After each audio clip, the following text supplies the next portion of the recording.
Yes, recording this computer. Okay, well, hello everyone. Welcome to another edition of One Plus One, your place for inconvenient truth telling and myth busting. And joining me tonight is Professor Tyler Shipley. Tyler is another one of those new breed of Canadian truth tellers and myth busters, part of a growing movement which I call the Canadian truth telling myth busting movement, in which Canada's mythhood is being challenged. The idea that Canada is this liberal, multicultural utopia with socialist policies, that's being challenged. Canada being a force for good in the world is being challenged, and that Canada has no institutional racism or an unjust class system is being challenged. So Tyler Shipley, much like Robyn Maynard, frequent guests on the program, L. Jones, Desmond Cole, past guest Richard Sanders, and of course, our frequent champion Yves Engler and Arnold August, the Canada Files, Dimitri Lascaris, International Manifesto Group, the Canadian Peace Congress, and Housing Coalition to Stop the War, and the Communist Party of Canada. Tyler is part of this long legacy, as well as the new generation of those who speak out against Canada's settler colonialism and Jim Crow at home, as well as its vicious imperialism abroad. He is the author of Canada in the World, Settler Capitalism and the Colonial Imagination.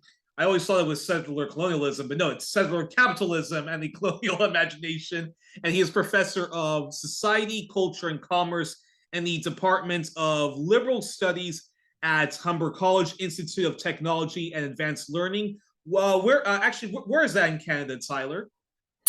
So I'm in Toronto, actually. The college is a little bit outside of the city, but I'm coming from my home in Toronto, which is anywhere outside of Toronto, everywhere in Canada. This is the most hated place, and within Toronto, I don't know that there's much awareness that there's anything else outside of Canada, which is precisely why everyone outside of Toronto hates it. Oh, careful! You're careful. You're going to be feeding that Western alienation stuff, which is a little bit of a reactionary movement. But anywho, It's true. Well, I grew up in Winnipeg, so I do actually have a little of that Western alienation ingrained. You're right; it tends to be pretty reactionary, but it's my one little kernel of it.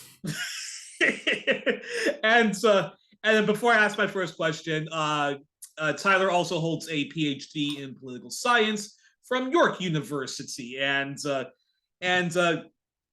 actually, just before I get to my first official question, Western alienation. Now, I think there is some truth. There is some truth that there is far too much attention given to Ontario and given to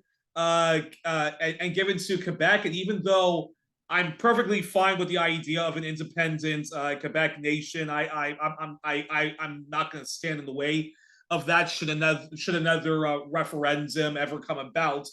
But when you look at Quebec, I mean, Quebec has had a lot of prime ministers. I mean, Brian Mulroney, Pierre Trudeau, the current Trudeau, Jean Chrétien, even Paul Martin, I believe, is actually originally from Quebec. So when you think about that, when you think of the Liberal Party itself, like the dominant rival oligarchic party, the One Nation Tory Party. When you think of the Liberal Party, which has a huge base in Ontario as well as Quebec, in which they feel that you constantly have to compensate Quebec. You constantly have to sort of give Quebec more autonomy in order for the federation to stay. Then that being said, isn't there a little bit of truth then to Western alienation when Winnipeg and Alberta, their legitimate grievances are sort of overlooked? Yeah, your response to that. Yeah, I mean, I think what I would say is that within all of the provinces, whether you're in Ontario or Manitoba or out west, class is always operating, right? There is always class struggle within each province. So, I don't think the fundamental contradiction in Canada is between the West and Toronto, where, Okay. the West is the downtrodden underclass and Toronto is the elite overlords. There's poverty in this city, right? Everywhere I go in this city, I see poverty, but there is also, Bay Street. There is also kind of the halls of power here.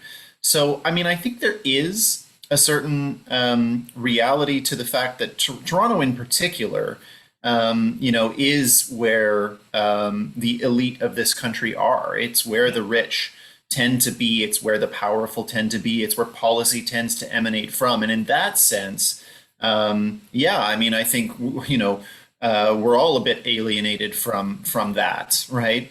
So when it's sort of expressed in those terms, I'm actually very sympathetic to it. And then in much more provincial ways, with respect to hockey, I also specifically hockey broadcasting. I am also a huge proponent of the Western Alienation thesis because the Toronto Maple Leafs hockey team always gets the best schedule, always gets the national coverage. Everywhere outside of every other hockey team, every fan base is always furious about the coverage of the Leafs. So in those two senses, I think there's truth to it. But you were right when you said from the start that it usually has a reactionary character. The Western alienation thing, and if you meet people who are like nationalistic about being from Alberta, or Saskatchewan, I mean those tend to be right-wing movements. For people who are critical of the power brokers in Toronto, in Winnipeg, if they're critical of it in a deeper and more real sense, they're just going to be talking about class. They're going to be talking about rich and poor, those who make decisions and those who have to follow them, versus this kind of provincial Western alienation thing. So I do think you were right from the start. It tends to be a kind of a reactionary movement, and it tends to draw in those kinds of elements. Why hasn't the left why hasn't the left movement, as small as it is, but why hasn't the left been able to say to people, we understand your Western alienation, but giving more power to the oligarchs of Alberta and whatnot is not the answer, because I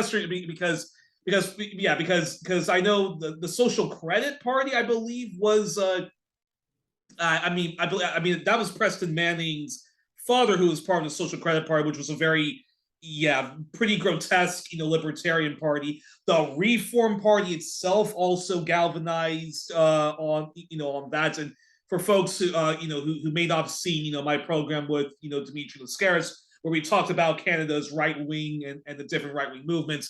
Yeah, they very much were. I hate to use the term populist because it's such an abused term, and it's not used the way it is. I mean, populism was a left wing movement, but they were very much a right wing populist party. And when they talked about and when they talked about more autonomy for Alberta, it was so that their oil companies, their mining companies could have more power to dictate how the distribution was spread across Canada. And then of course we now have the Wexit movement, those who believe that, I believe, Alberta and Saskatchewan should secede from the federation so that they can plunge the world into irreversible damage when it comes to climate change. Yeah, exactly.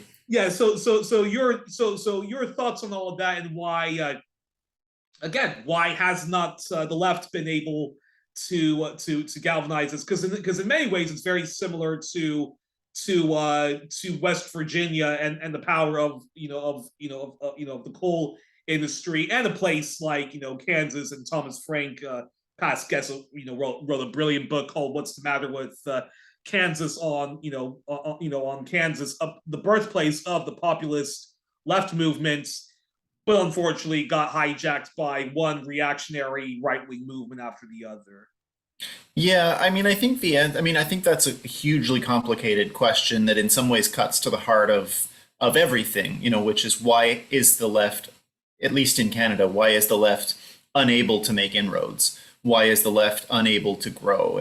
Whether in the West or anywhere else in the country, why isn't the left able to tap into the very real grievances, that ought to push people towards left politics? And yet the left in Canada has failed repeatedly in just about every way you can fail. The left in Canada has failed. They've been, too weak, too soft, too adventurous, too everything in different moments. And so, I mean, I think the question is, it's even bigger than the way you framed it. It's a kind of existential question facing the Canadian left, and I think it's probably true of a lot of places. But I mean, it operates. I think in the way that these things always do, where when the status quo is not working, when there are cracks in the kind of liberal edifice, and people are being left behind, or people are perceiving that they're being left behind in one way or another, both the left and the right have an opportunity there to say, you have a problem. Let's talk about what that problem is and what the solution would be. And, unfortunately, in the last 40 years, especially in Canada, it's the right that has done that. It's the right that has gone to people and said, you have a problem. And the answer is, Western alienation. The answer is that the elites in Toronto hate you, but we, the elites of Alberta, are your friend, and we're going to help you out by, as you said, like plunging the world into absolute climate catastrophe with the tar sands. And that's a bit of a sort of facetious way of framing it, but that is the problem. The problem is always that the right comes along and offers these simple solutions, and when the left is unable to counter them, when the left isn't present to put forward a counter solution, then the right will grow in the wake of capitalist, the sort of the damage caused by capitalism. So I think that's what we see here, and geez, if you have an answer to why the left hasn't done better, I would love to hear it, because, as I say, the left in Canada is just collapsing upon itself. I've never seen it so bad, and it was already pretty bad in the first place. It's weak and fragmented and fractured and unable to come together to sort of present radical alternatives in a way that resonates for people. So we're in deep shit, and and that is true of the West and the East. It's a big problem. And then one final question when we talk about Western alienation and the right the right wing populist movement is now, is it safe to now when the Reform Party was around, that was Preston Manning's baby. Stephen Harper was a he was a Reform Party man. Pierre Poilievre, the new right wing rock star, who I think most likely is going to become leader of the Conservative Party, unless Conservative Party really doesn't want him and finds some way to thwart it from him. But I think it looks like he'll be the new leader of the Conservative Party. He was also Reform Party man before they merged. Well, they became the Canadian Alliance, and then they merged with the Progressive Conservatives to form the Conservative Party. Now, is it safe to say that even though they do have a social conservative base, and Canada also has a Christian fundamentalist movement? I believe they're called the Christian something party. I can't remember off the top of my head. But the Conservative Party of Canada and even the Reform Party, is it safe to say that even though they had social conservatives in the movement, they're more focused on sort of the fiscal conservatism? So in other words, they attack the Liberal Party from the right, and they might play a little bit of footsy with social conservatism, but they are mostly focusing on the fiscal conservatism. Is it safe to say that about the Reform Party once upon a time and the current Conservative Party, even though they have been playing, kind of footsie with social conservatism and other reactionary stuff like, the anti-vax movement and anti-mandates, anti-masks, and so forth? Yeah, I mean, I think they're in transformation right now from the thing you described, which is sort of a more fiscal conservatism, but treading carefully with respect to the more far right and socially conservative elements, And I think they're treading less and less carefully. I think they're recognizing, I think the party is recognizing what is happening in North America more broadly, which is that far right politics are on the rise, rapidly and frighteningly so. And you mentioned the convoy here in Canada, the so-called Freedom Convoy was, I think it will be a sort of a key moment when we look back on all of this in terms of the far right becoming really pressing itself into the mainstream in a way that it hadn't previously in Canada. In this, at least in this era. Pretty much all of the public health measures that were in place to protect us from COVID were dismantled after the Freedom Convoy. It was really the turning point with respect to those public health measures. That's an incredible achievement, and I mean that in a negative sense, but it was a massive achievement for the far right, which was still relatively small, but had just a massively outsized influence in that sort of episode. And I think the Conservative Party is recognizing that at some level that's where this train is headed. And if they're going to defeat the Liberals, who are still positioned pretty well, the Liberal Party, I think most people would agree that the Liberal Party is itself in transition from a Justin Trudeau led party to a Chrystia Freeland led party. Oh, God. And she is very, yeah, I know, from bad to worse. And she's in a really good position to capture precisely that ground that the Conservative Party traditionally held, because she herself is very right wing, fiscally, socially, in just about every way.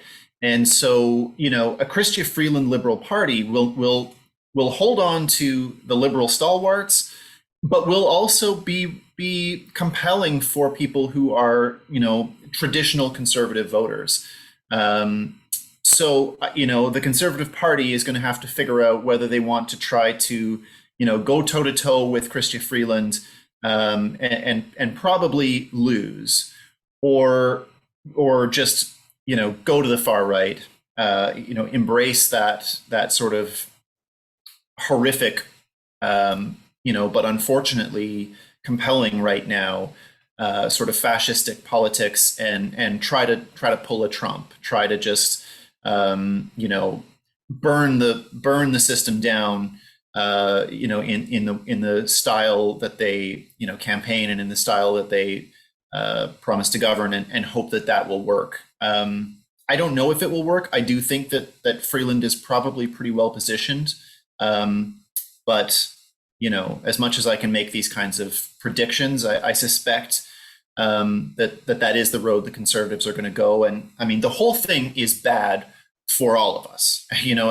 Either way, yeah. Right? I mean, whether we're talking about a Canada governed by Chrystia Freeland, which would mean more of the same but worse in some respects, or one governed by the right of the Conservatives, which certainly will be at least as bad, if not worse than that. It's all bad. There's just bad options everywhere, and as I said before, we have a very weak NDP. Just an irrelevant NDP, utterly irrelevant. Jagmeet Singh is not the leader we need at this time. If he was a mayor or some kind of a local politician, I think he would be fine at that. But when it comes to now more than ever, we've always needed an NDP to unseat the Liberals, but now more than that. But now Jagmeet Singh is not the one that's going to rise up to this opportunity. And people can people can say that the NDP has always been a diet liberal party, but Jagmeet Singh's very much a diet liberal. There's just no strong alternative to if Trudeau is Coca-Cola, he really is Diet Coke. If Trudeau is Pepsi, Jagmeet Singh really is Diet Pepsi. And who wants that when you can just have the real thing? Yeah, it's Coke Zero for sure. And and this has been the NDP really since the Jack Layton era. Layton, it was the moment in which the NDP really shifted to become, another version of the Liberal Party, which, in their mind, that was to make them electable. That was the idea, was that was how that was their path to power. But long term, it was a huge failure, because all it did was make them indistinguishable from the Liberal Party. So that once the Liberals had more compelling, figureheads like Justin Trudeau and Chrystia Freeland, the question is, why does the NDP exist? What is the purpose of the NDP? And as you say, Jagmeet has no answer to that. I don't think the party brass have any answer to that. They have no interest in even the mildly left candidates. I know you said you spoke with Dimitri at some point, so you guys would have probably talked about this a bit. The NDP has no interest in even engaging with the mild left within the party. So yeah, it's a bleak state of affairs here.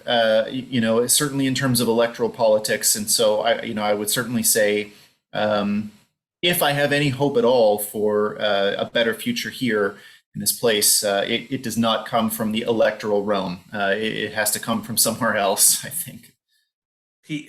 People power movements, and that's a good segue. We're going to put that on hold, but we're definitely going to return to that, because I do want to talk about Justin Trudeau and compare him to previous Liberal prime ministers and even PC prime ministers. So the first then official question I have to ask is, how, given that you're an educator, how is Canadian history from the dispossession and ethnic cleansing of Indigenous people to the enslavement of African people? Yes, Canada also had a slavery, to the enslavement of African people and the Jim Crow laws that Black Canadians had to overcome. But even the class struggle, how is all of that, taught in Canadian, middle and high school? And if it's not taught, what was your experience going to school, including university, when it came to when it came to Canadian? When it came to Canadian history.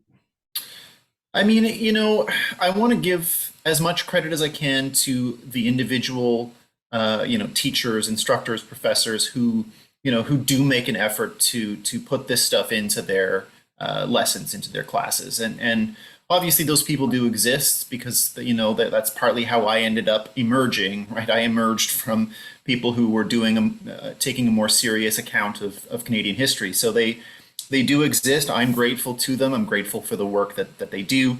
But it is pretty limited still. The sort of official curriculum guides for elementary and middle school and high school are still very, very conservative, very reactionary in terms of their presentation of Canadian history. When I was in school, we learned about Indigenous peoples in a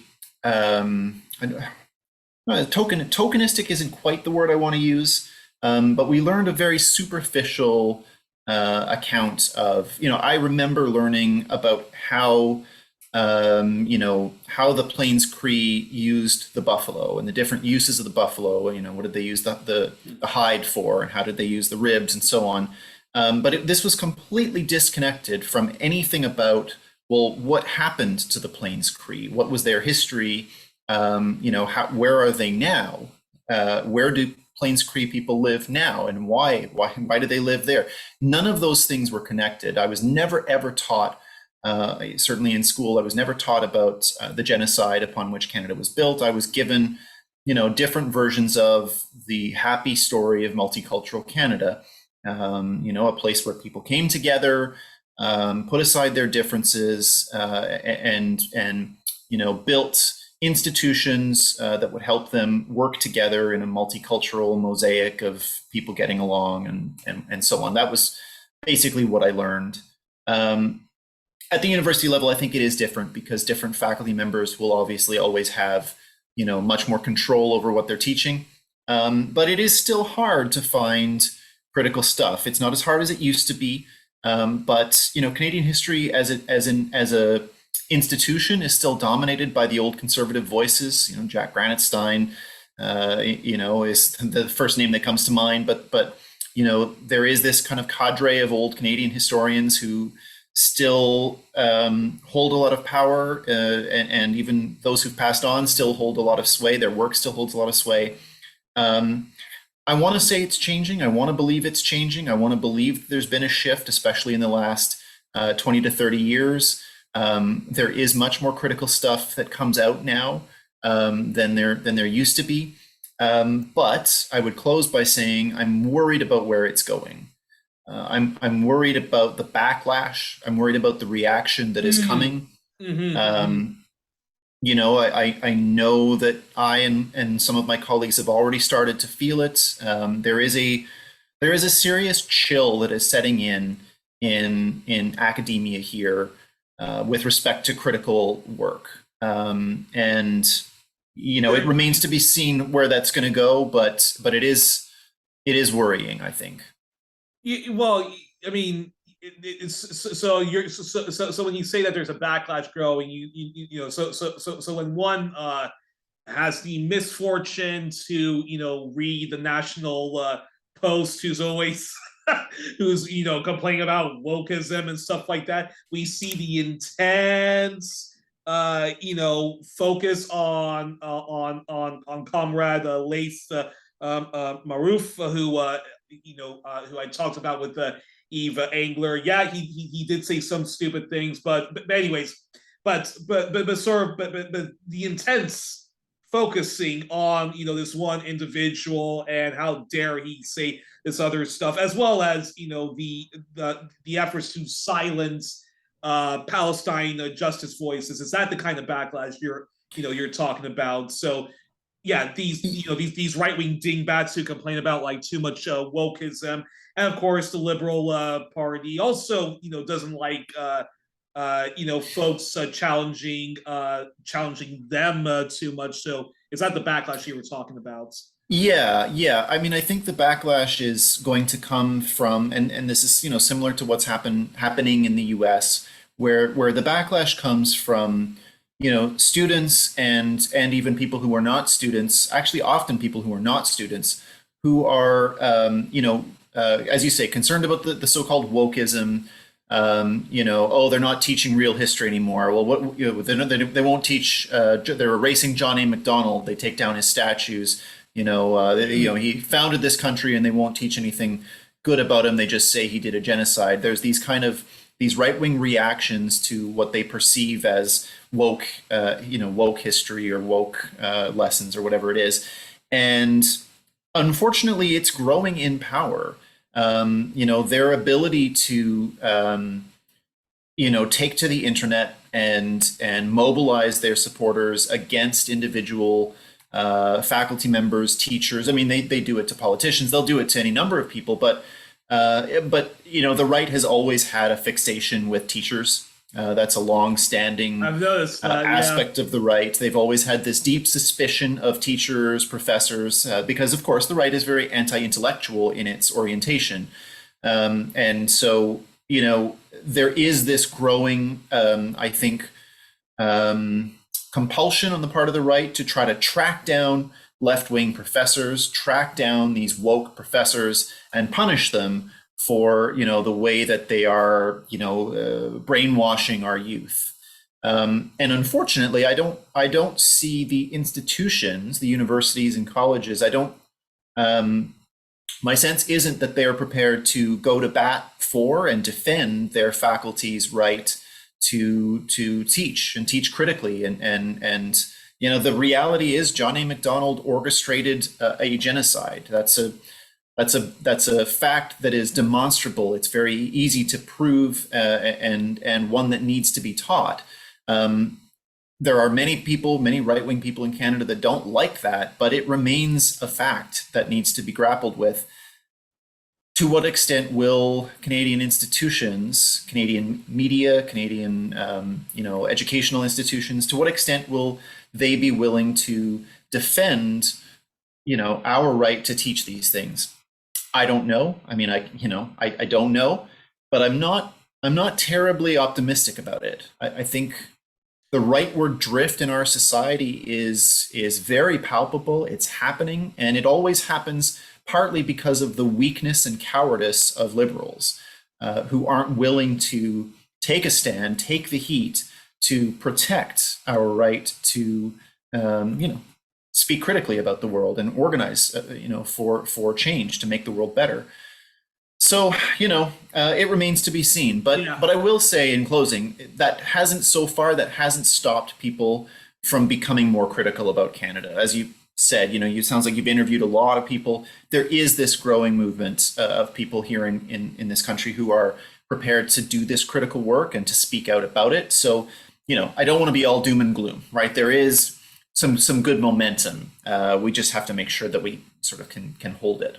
And when we talk about the Canadian education system, the fact that so many Canadians feel that Canada is a force for good in the world, and many Canadians would be shocked if you were to say to them, that Canada was involved in the coup in Indonesia that saw the rise of Suharto and supported the genocidal invasion of East Timor, or that Canada supported Idi Amin, Canada supported Mobutu, or that Canada, Rwanda's an even more thorny issue, but anyone who is well informed on Rwanda and knows that Paul Kagame is not a good guy, and that Canada continues to prop up this guy, and that's Romeo Dallaire was not the white knight in shining armor, but was actually part of the slaughter and the rise of Kagame.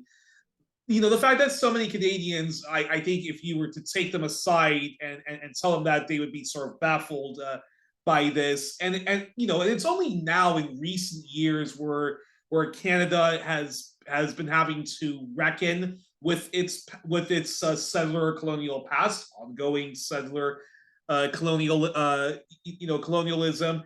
Does much of that have to do with the fact that Canada's education system is just filled with silence of all of this, and if they are going to teach people about Canadian history, they'll probably find a way to talk about American history, because we are not like because we're not like the U.S. And does that then later translate into why Canadian media is so bad, but particularly bad when it comes to Canadian imperialism? Because because you can still, because sometimes you do watch the CBC, and they will talk about corporate tax havens and a scandal here and there, police brutality here and there, sexual abuse going on in the military here and there, but still, by and large, Canadian media is, and Yves Engler has talked about this, but is very silent when it comes to Canadian imperialism. Your response? No, I think that, ideology always works in part because it doesn't always require someone above pulling the strings, fooling everyone with propaganda. Ideology operates most effectively when people believe that the position that they hold is their own. It's their own understanding of the world. And Canadian ideology, the ideology that Canada's a force for good, Canada tries its best, it's a good neighbor. Hey, Canada might make some mistakes, sure, and we'll apologize when Canada makes a mistake, and we'll learn from it, and we'll do better. That ideology, that perception of Canada, is widely held. It's deeply flawed. I would argue it's totally. There is no evidence to support that thesis whatsoever. I spent nearly 700 pages in my book trying to dismantle that very idea. So I'm convinced that there's no truth in it. But it's such a powerful myth. It's such a powerful idea, and it has permeated Canadian society so widely that it perpetuates itself. It's not like every night CBC has to send out some sort of subliminal radio wave to trick everyone back into thinking that Canada is a force for good. Teachers who teach Canadian students often just believe that because that's what they've always understood to be true, and they've never had to confront that. And when they have been confronted with evidence to the contrary, it's relatively simple to say, oh, wow, I didn't know this horrible thing about Rwanda. That's a terrible thing, terrible mistake Canada made. I'm sure the rest of the time Canada does its best. You know, there was just one big mistake there, or two big mistakes. Well, maybe there was three big mistakes, but they were all individual, isolated mistakes, and they don't change the fundamental character of Canada, which is well-intentioned, good, trying to be balanced and fair and reasonable. That's an ideology that permeates the society. It permeates the people who write for our media. I remember giving an interview with someone from the Toronto Star recently. Smart young guy who listened, spoke with me for a long time about the topic at hand. Really seemed to be processing it. I didn't get the sense that this was someone who was blinkered by or baffled by ideology and a sort of desperate desire to please the Canadian ruling class. And yet, when the article came out, it ended up sounding pretty similar to just about everything else that's out there. To the extent that there was critical stuff in it, they were small little bits here and there, and the majority of the article just kind of reinforced the basic idea that, yeah, Canada's doing its best. Canada tries to make the world better. Hey, sometimes we succeed, sometimes we fail.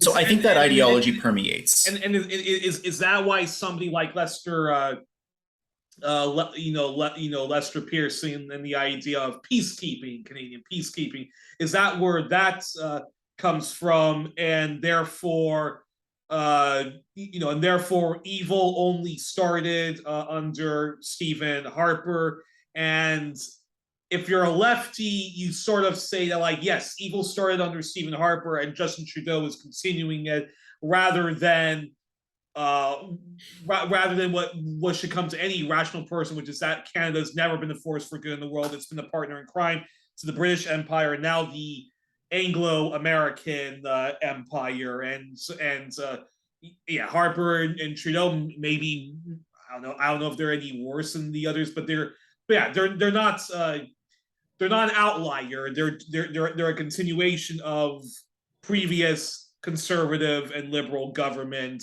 imperialism, and then you can say the same about the class system, and you can say the same about the apartheid Indigenous and Black folks suffer under, right? Yeah, I mean, I think, to be fair to people on the Canadian left, more than ever, people on the Canadian left today understand that long history and understand that Stephen Harper wasn't some kind of radical break from the past, but that in fact there is this continuity. I put it this way: when I published my book that makes that argument about this long continuity, there was a huge amount of interest. Even despite the fact that it came out during the early stage of the pandemic when everything was a mess, there was a lot of interest, and a lot of people took the argument very seriously. It signaled to me that there absolutely is, among critical and progressive people in Canada, an increasing awareness of that long story, that continuity of what Canada is, that Canada is a settler colonial state and always has been. I think as you move to the more liberal sections of Canada, the sort of the liberal mainstream, that's where, unfortunately, I think you're right. There's an obsession with the conservatives are bad. Everything bad that happened, it happened because of conservative governments that are bad. Maybe if a liberal government did something bad, it was because they had the wrong information or some individual made a bad choice, right? Unwilling to engage with the systemic aspects of what Canada is. And that was really what my book was mostly about. And the work that I've done on Canada has been primarily about establishing that these things are systematic, that both the material and ideological aspects of what Canada is have been consistent from the start. So actually, you mentioned the title of the book, Settler Capitalism and the Colonial Imagination, and you said, oh, I always thought it was settler colonialism. Yeah. I mean, you're right. The term is settler colonialism, and that is how I would describe the Canadian state. But I separated them in the title. Settler capitalism. I mean, at the end of the day, I'm not. In the end of the day, neoliberalism, which I hate that term. I think it should be called neo-Dickensianism, but neo-Dickensianism, settler colonialism, imperialism, capitalism. For me, It's all one-ism. It's all an unjust system where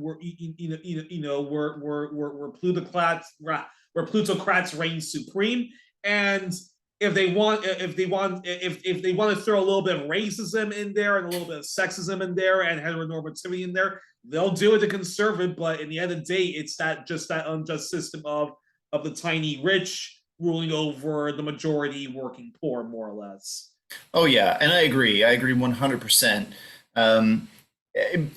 What I think I did when I separated those two things, the settler capitalism and the colonial imagination, and the reason that I did that was actually because I wanted to kind of highlight the material and ideological components and kind of tease them out. So on the one hand, the capitalism side, fundamentally Canada is created in order to establish a capitalist economy on this land, to destroy what existed previous, which were non-capitalist economies, convert the land into private property, create a labor market in private exploitable wage labor, and then make profits from it. And do that here, and then do that everywhere else in the world that you can in order to grow your capital. I mean, that's fundamentally why Canada was created. It was created so that the rich people establishing themselves here could make money and could sustain their wealth. Right?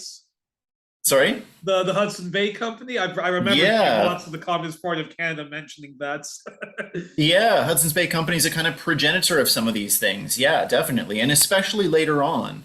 That's really fundamentally why Canada is created.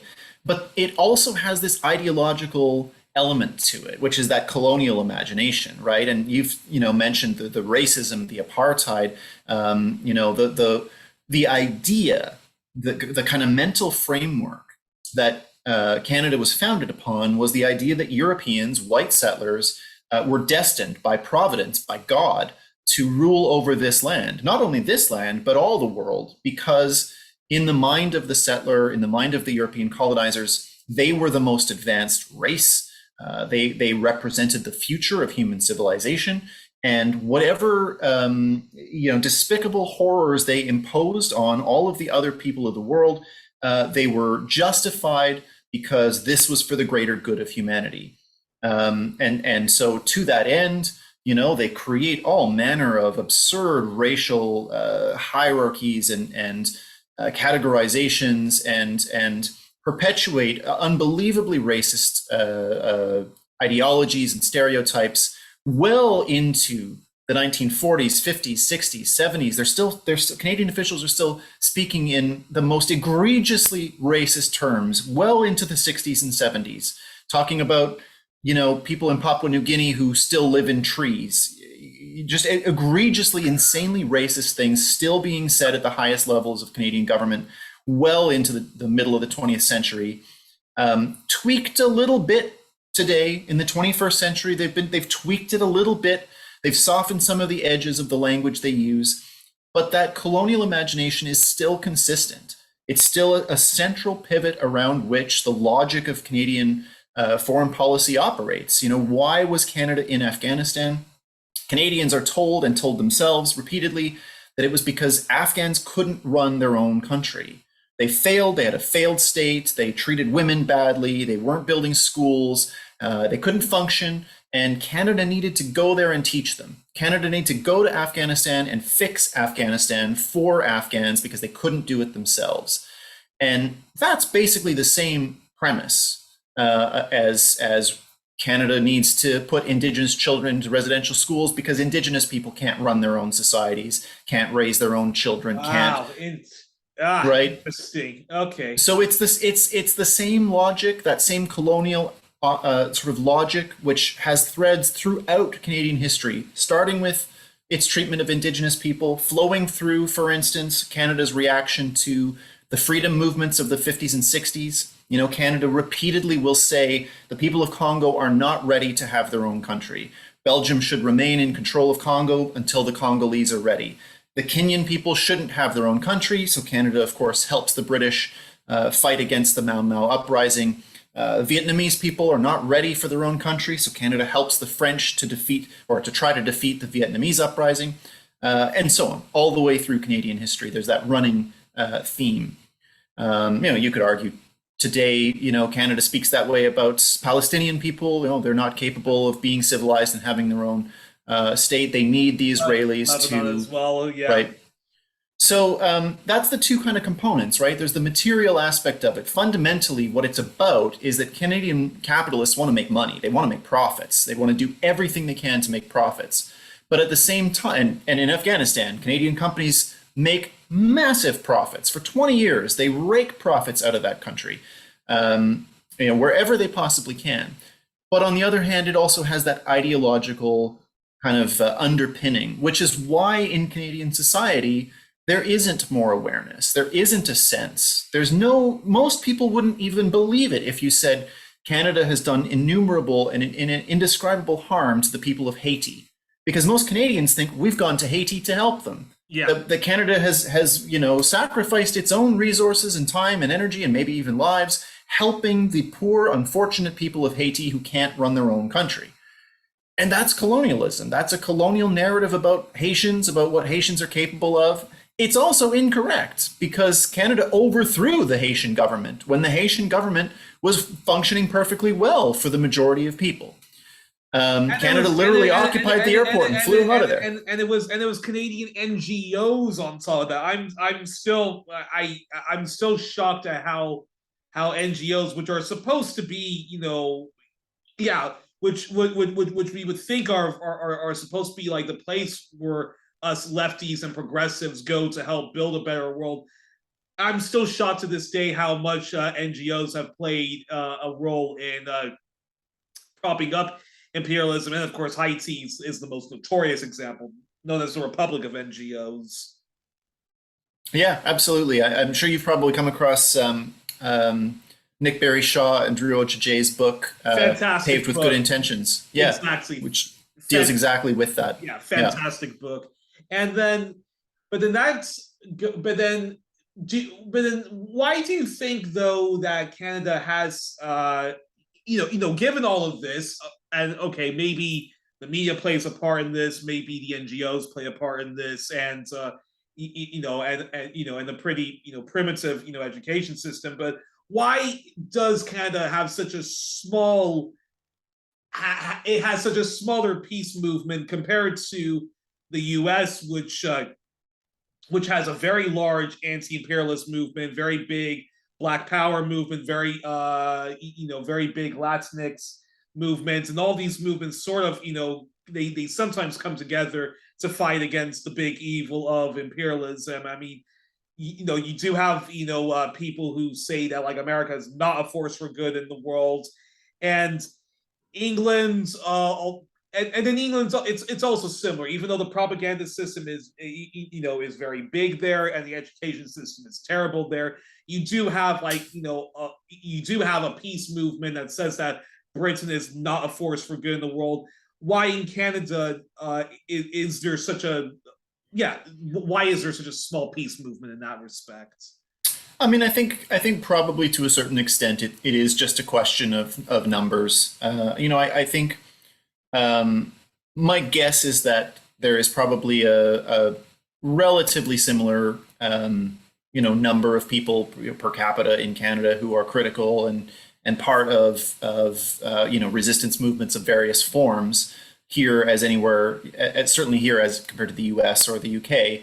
I think it's particularly fragmented here right now. At least I think these movements are deeply divided and. For instance, there are Indigenous movements in Canada, Indigenous groups that have been struggling against the Canadian state, sometimes in isolated ways, in specific conflicts on specific territories, and sometimes in broader social movements like, Idle No More was a kind of example of a Canadian Indigenous movement that came together. But it's been very hard for these various movements to link up. For instance, to bring together a left political party with those Indigenous movements, have them understand one another and work together, building kind of shared goals. That just hasn't happened. There haven't been the right political parties, the right left revolutionary parties in the right moments, to build those organizational links and sort of longer term commitments. It just hasn't happened, and It's interesting. I've asked this question many times to Al Jones, and when the CFPI did an online event on Haiti, one of the questions I asked is there a Canadian equivalent to the Black Alliance for Peace, and is Black Lives Matter Canada, which is very good. We have to give them credit, very good when it comes to linking up with Indigenous groups and sort of merging as a solidarity movement between Indigenous groups. When it comes to imperialism, yeah, like when it comes to imperialism, yeah, L. Jones was saying that like no, there's no equivalent to the Black Alliance for Peace, no equivalent to what Black Agenda Report is doing in the U.S., and which I find shocking. And then even Indigenous groups, although Indigenous people probably know that Canada is definitely not a force for good in the world, but you will still get an Indigenous figurehead say something like Canada is nice towards the rest of the world, and yet they are cruel towards us when it's when that's just not true. So before you respond to that, then I also wanted to ask you when it comes to Indigenous solidarity, and Canada, the Canadian left, I think, is very good on Indigenous solidarity. It may have taken a long time, but the Canadian left, by and large, I think, is good at showing solidarity to Indigenous people. And I just mentioned, Black Lives Matter in Canada. But then, so what's it going to take though for the U.S.? And you're allowed to criticize the U.S. In this respect of the interview. Why do you think what do you think it's going to take for the American people power movements, the Black leftists, the Black Latinx, and the broader workers movement, and the broader anti-imperialist and Palestine justice movement to show more solidarity to the plight of Native Americans, Indigenous Hawaiians, and Alaskans? Because I do think that the left in the U.S. has failed abysmally on showing solidarity to the most oppressed group in the racial capitalist system that is the United States. yeah, I mean, Yuri, I don't want to speak on things that I'm not really well positioned to speak on. I can't say what it is about the U.S. left that, if in fact they've, struggled to incorporate, Native American struggles into their broader social movements. I couldn't say exactly why. I think what I would say is, the North American left broadly is in disarray.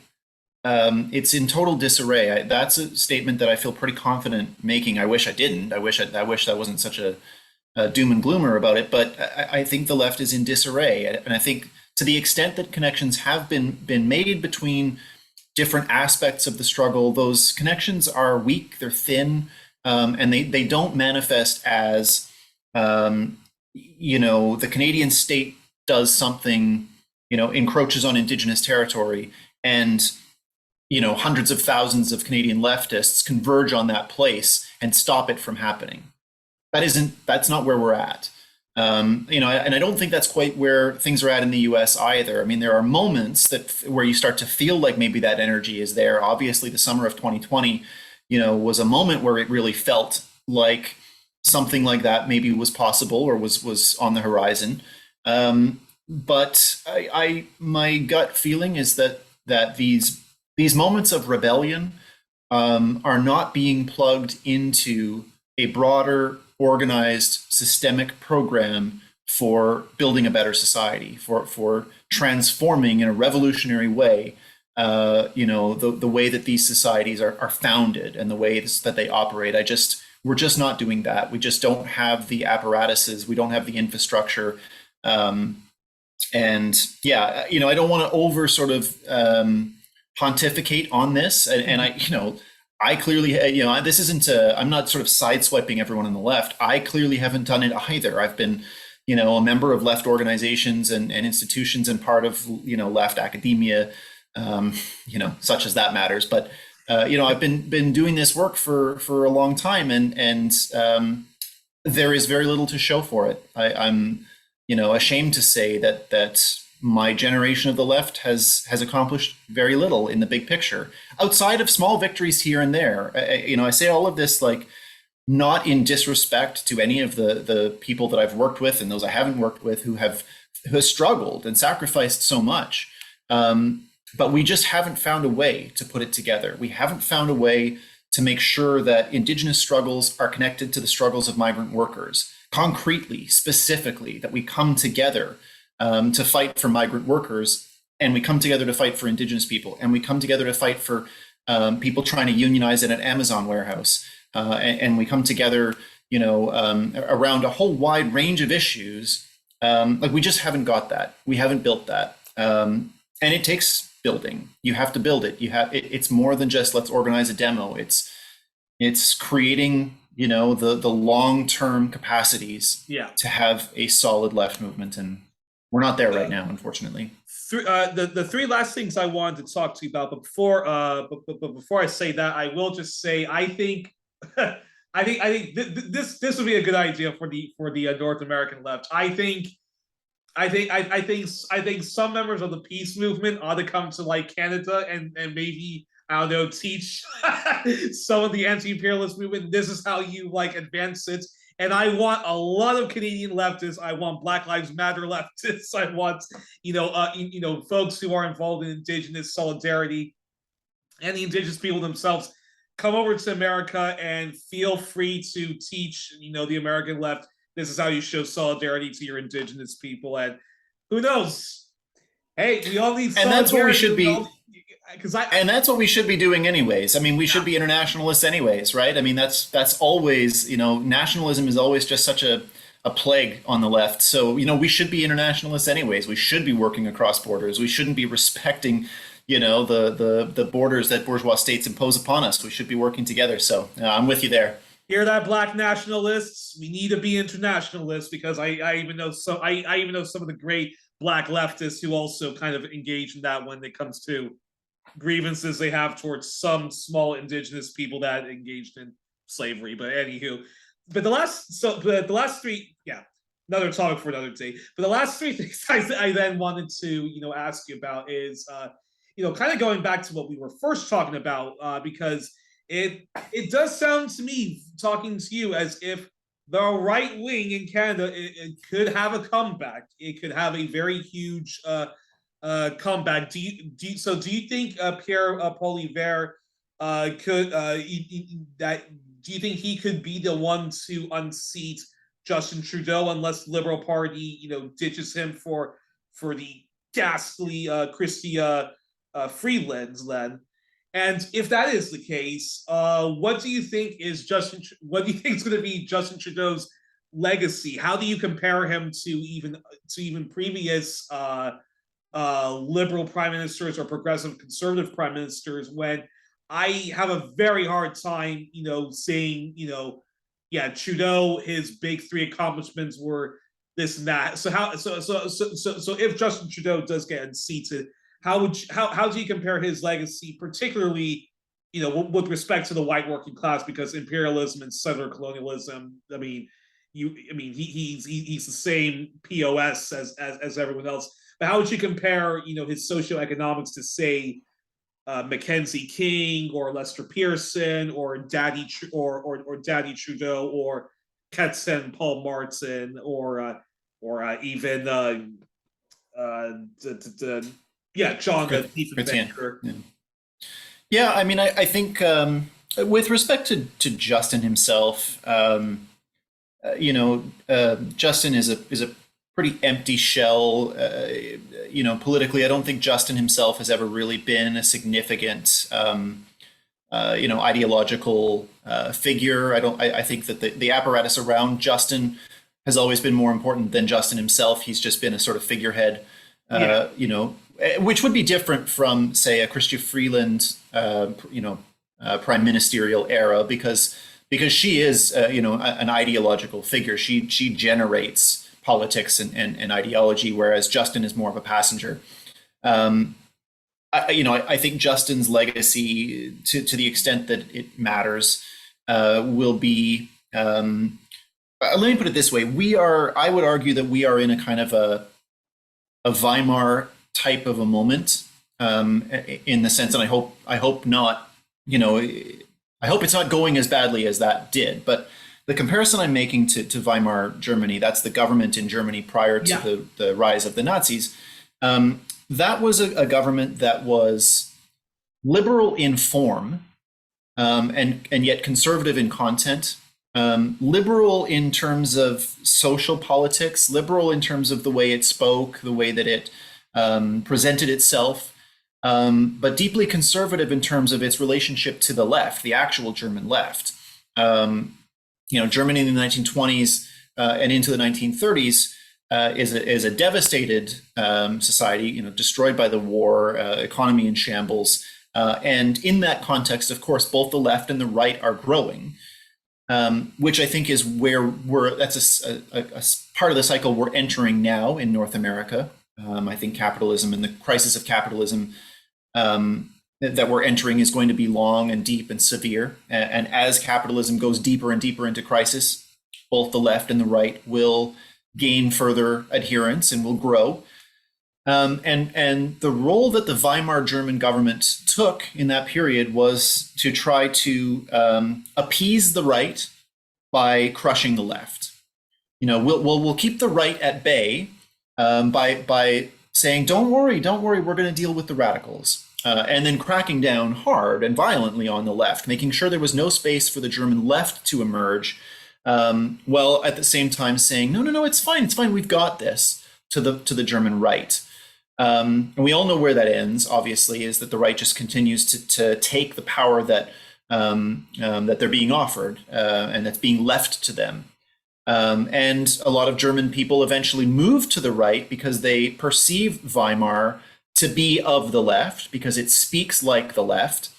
And they watch it speak like the left and then hurt their own interests, and continue to perpetuate a society where the rich dominate and the poor suffer. And in that context, the right gathers followers. And I think we will look back at this era, broadly speaking, whether it's Justin Trudeau specifically or just this particular moment, Justin, Obama, Biden, the whole kind of liberal milieu of this moment.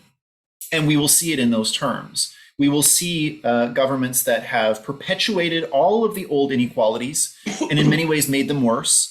And perpetuated imperialist politics abroad, and discriminatory politics at home, imposed deeper and deeper austerity and pain on working people, all of which falls the hardest on the most marginalized, right? So when we talk about working people in Canada, we're talking about often Indigenous people, we're talking about immigrants, we're talking about Black people, we're talking about those most marginalized in Canadian society, who are suffering the worst from the austerity that is being imposed, in this moment from the inflation that is being experienced.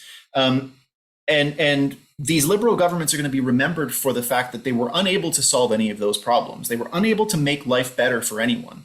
But they spoke as though they were. They spoke left language. They talked about inclusivity. They presented themselves as feminist. They presented themselves as, in Canada, there's land acknowledgements now. There's apologies for the residential schools. There's all these superficial gestures toward left politics. And unfortunately, by taking those superficial gestures and wedding them with ultimately very reactionary and harmful real politics, they are doing deep disservice to all of us, because they're making it harder to push for a genuinely left agenda. I do want to acknowledge that this is stolen land. I don't think a land acknowledgement is inherently a bad thing, but I want to acknowledge that it's stolen land and then also ensure that the land is given back to the people it was stolen from, which of course Justin doesn't want to do and will not do. And so, unfortunately, I think what that breeds is a climate that is very well suited to the rise of the right. The rise of the right, people like Pierre Poilievre, people like Trump, people like Tucker Carlson, people like Kian Bocht, whatever that guy's name is, those types of people who will identify and point out the hypocrisy of liberal governance. They will point out, they will hammer Justin Trudeau with the fact that he is an absolute hypocrite, that he cries crocodile tears for Indigenous people, but does nothing for them. that he speaks about a feminist agenda, but ultimately does nothing to help poor and working people. The right will pick up on that. And they do pick up on that. And at their smartest moments, unfortunately, they're able to tap into the resentments that may often come from a real place, but then get misguided and misunderstood and misapplied by the right and turned into a really vicious right-wing politics, right? That ultimately, blames people like Justin and Christia, but also blames immigrants, blames Indigenous people, blames the woke mob, blames a lot of people who would otherwise be on the front lines of creating a better society. So I know that was a bit of a long-winded and abstract answer, but I think looking back, the legacy of Justin and his milieu is going to be that they failed miserably and paved the ground for a much more nefarious right that we're going to have to face in the coming decade or two.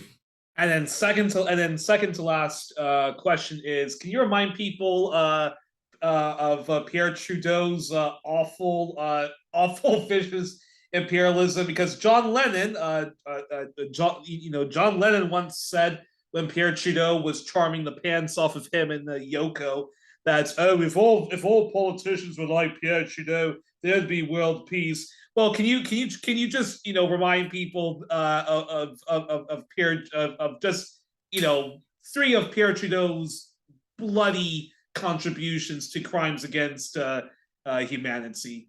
Oh God, yeah. There's an endless list, and your John Lennon thing, is very reminiscent of Bono, when he said that the world needs more Canada. A similar kind of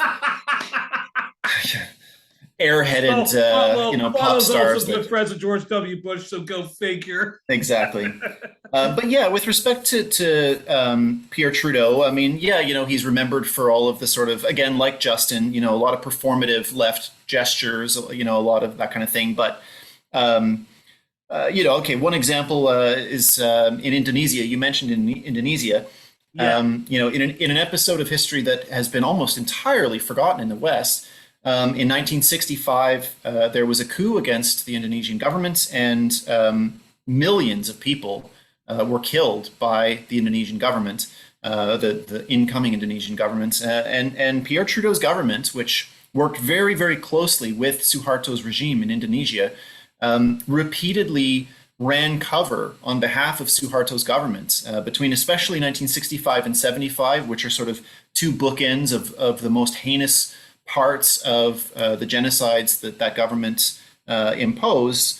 You've got Canadian government officials talking about the ways that they're going to shield the media from information about what's happening in Indonesia, provide Indonesia with weapons and material support for what they're doing because of the trade opportunities that were there.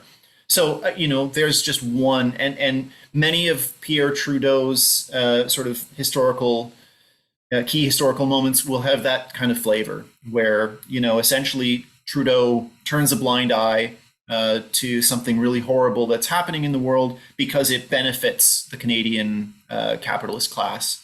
The coup in Chile would be another example. Anyone familiar at all with Latin American history will know September 11th, 1973. It's a horribly dark anniversary when Augusto Pinochet killed and overthrew the government of Salvador Allende in Chile. Thousands of people taken to the National Stadium where they were tortured and killed. The folk singer Victor Jara was killed, had his hands smashed. He was a guitar player, so they smashed his hands. Yeah.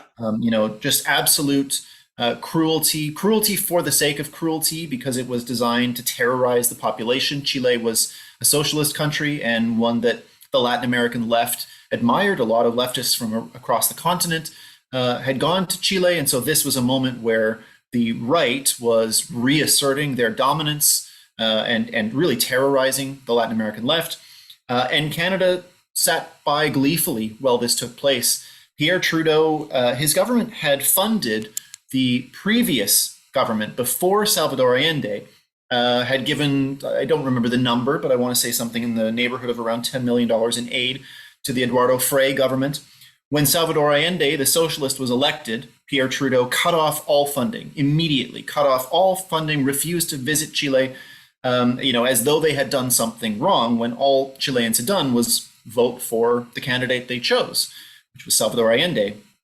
Then in 1973, when Allende was overthrown in a bloody military coup, when literal blood was running through the streets of Santiago, Pierre Trudeau reestablished relations with Chile and opened up the faucet for funding. And I do know the number was close to $100 million worth of funding, loans and grants that were showered upon the new military government of Augusto Pinochet, one which had just made trade unions illegal, made other political parties illegal, imposed a curfew, was torturing people in the Palace of Laughter, as they called it. So, just a really heinous moment there. That's only two, but I think in some ways that they really capture the sort of Pierre Trudeau. I'll finish the third one. Idi Amin. I mean, sure. Christ Almighty. Yeah. So yeah, absolutely, and all of Trudeau's dealings in Uganda were always so cynical, because in fact Canada had supported the rise of Idi Amin at the start when he overthrew the Milton Obote government, because it was perceived to be a left government, so they supported Idi Amin in overthrowing that government. Then Canada acts as though it's some sort of savior to those people who were fleeing from Uganda. Yeah. During the expulsion, and so Chile as well, and in fact, it was people power movements that forced him to accept the political refugees, right? Exactly. In fact, what really prompted, in the case of Chile, what really prompted Trudeau to allow Chilean refugees to come to Canada was that a low-level employee at the Canadian embassy in Santiago actually leaked to the press the cables that had been sent back and forth between Chile and Ottawa, but between the Canadian officials. So cables where Canadian officials were saying, yeah, this is fine. This is finally the riffraff of the Latin American left are going to have to sober up. We see no reason not to support this. This kind of back and forth where Canadian officials gleefully celebrate this mass murder that's taking place in Chile. Well, those got leaked to the press and made Trudeau look really bad. So in order to repair his reputation, he agrees to accept refugees from Chile. Otherwise, this doesn't make sense, right? It's a very contradictory thing. Why do you support the coup, but then accept refugees from the place where you're supporting the coup? And that was why. In classic Trudeau fashion, it was about, just repairing the reputation, trying to keep the gleam on that sort of progressive veneer, while underneath the surface, continuing to pursue the same old Canadian values, settler capitalism, let's make profits, and the colonial imagination. These Chileans don't know what's good for them. We know what's best for Chileans, and so, we'll support what we think is best. And people should check out, it's online, Dancing Around the Table, where Canada was trying to reform its constitution and make it more friendly towards Indigenous people. And the Indigenous nations are negotiating with Pierre Trudeau and the premiers at the time, later Brian Mulroney and the premiers at the time, and people will get a very good front row seat to how much contempt Trudeau actually had for Indigenous people. But in terms of working people, was he mixed bag when it came to the working class of Canada, the white working class? No, I wouldn't say so. No, I mean, one of the signpost moments in the Trudeau government is when he breaks the CUPW strike. I might get the year wrong. I want to say 1976, but there's a major strike by the Canadian Union of Postal Workers. And it was not only an important strike in terms of the material struggle that was taking place, but it also had a lot of symbolic value in terms of the broader struggle in the 1970s of working class against exploitation. 70s and early 80s is a crucial moment, as we all know, in terms of the counter, the sort of reaction against the growing power of the labor movement. And, Pierre Trudeau passes back to work legislation, makes the strike illegal, and throws the leaders of the CUPW in jail. Jean-Claude Perrault, spent I don't know how many years in prison because he was the leader of the CUPW, and they continued to stay on strike even when the Canadian government passed a law making it illegal. So no, I don't think, Jeez, I'm not a really proponent of the idea that, was a piece of shit. yeah, no, yeah, I just don't buy this idea that they're significantly better even on these kind of domestic things. Once in a while, sure, they'll throw just a tiny little piece of meat to us, but but it's symbolic and it's taken away very quickly, right? So, yeah, no, beneath the high flying veneer and the nice suits and whatever, he was as ghoulish as any of them, I would suggest. All righty. Well, it's time to end the program, but we usually end this program with the questionnaire done by Marcel Proust, later the French broadcaster Bernard Pivot, and later my hero, the late, great James Lipton of Inside the Actors Studio. Tyler, it's your turn to do this, and then you get to finally enjoy the evening. So here it goes. Tyler, what is your favorite words? My favorite words? Yeah, a favorite word, just one word. Just one word. Pontificate. Oh, oh wow, that's a great one. What's your least favorite word? Canada. I had two indigenous people who said the exact same answer. What turns you on creatively, spiritually, or emotionally?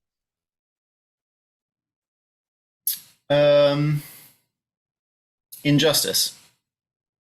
That's that's what inspires you. That's what turns you on. It's the injustice because you Yeah, I want to think push it's back against it. yeah, it's the injustice that just permeates the world we live in. Every day, every place that I go, every interaction I have is just permeated with profound injustice, and it makes me angry as shit. And I think that's, where I'm able to do my most important and productive work is when I'm angry. And it's that injustice, that unfairness that makes me so angry. So that, I think, is probably, the one thing. But then, but then the following question, what turns you off, is also that very injustice. Then is it not? No. So if the question is what turns me off from Yeah. the process of doing the work and being productive, I think it's alienation is what turns me off. Okay. Being disconnected, feeling disconnected from movements that are doing good work, feeling like I can't make a contribution, like I'm not making a contribution. I mean, I've felt that way a lot in the last couple of years. The pandemic is a major factor in that, but I felt, myself, I felt disconnected from the struggles. The struggles themselves haven't been very vital. They haven't felt like they had much hope to them, and that's what kind of turns me off. That's what actually sets me into periods of inaction and unproductivity. So yeah, I think that's my mortal enemy is that alienation. Then what sound or noise do you love, followed by what sound or noise do you hate? Um, Sorry, what's What sound or noise do you love, and then what sound or noise do you dislike? Sarah noise? Sorry, I feel so bad. Maybe I'm not hearing you right. What do you mean by Sarah noise? So what sound or noise do you love? So it could be music, it could be wind Oh, chimes. So what sound or noise do you love, followed by what sound or noise do you dislike? oh, okay. I love harmony. My friends always joked in the studio when when I was younger, we make albums together that I would just do. They called it Shipley on Shipley. I would sing, and then I would sing another harmony with myself, and another layer different harmonies over my own voice because I just like harmonies. So that's a sound that I really like, and a sound that I really dislike is police sirens. Police Okay. sirens. That's a nothing good ever is coming when you hear a police siren. Yes, exactly. And then what's your favorite curse word? Fuck. And then what profession, if you weren't doing the fantastic history, if you weren't a historian and doing the journalism you do and the activism you do, yeah. So what profession other than yours would you like to attempt? Um, I would love to be a professional baseball player. I'm not gonna lie. That's still there. Unfortunately I busted my finger. I fractured my finger a couple weeks ago, and it ended my softball season, and that was pretty devastating. So yeah, I think professional baseball, that would be my backup plan. Wishing your hand a speedy recovery. I hope it comes back literally full swinging. And what profession would you absolutely not want to do under any circumstances? Politician. Okay, and then the final one. If heaven exists, what would you like to hear God say when you arrive at the pearly gates? Damn, dude, that's quite a question. I think I want to make a contribution. I want to leave the world a little bit closer to being just and fair and decent than it was, and I want to have pushed it. I don't need to be like the difference maker. I don't need to be Lenin on the. I've given that up. Thankfully, I've matured a little bit out of the stage where I need to be the Lenin. I just want to know that by the end of it all, I've made a contribution in whatever small way. I've pushed us closer to building the better world that I think many of us, even people who don't realize it, would like to live in. So I think that's so if God recognizes that, you'd be very happy if he just says like, you did very good. Come on in on Mount Sermon. You'd be very happy with that. Yeah, I would take a thank you for your service. That would work. All righty. Well, we were joined on this edition of One Plus One, another one of our epic All Things Canada edition with Tyler Shipley. He is the historian. He is the author of Canada in the World, Settler Capitalism and Colonial Image, and is professor of society, culture, and commerce in the Department of Liberal Studies at Humber College Institute of Technology and Advanced Learning in Toronto. Holds a PhD in political science from York University, and you can find a bunch of his articles at Socialist Canada, I believe, Canadian Dimension, the Canada Files, and elsewhere. Tyler, thank you so much for taking the time. I look forward to having you back on in the future and have you on as a regular. And hopefully we can even do a panel with Yves Engler and Dimitri one of these days. And but thank you so much for thank you so much for this conversation. And I look forward to us staying in touch and keep on doing the great work you're doing. Thank you, Youri. This was great, and I'd be happy to come back anytime.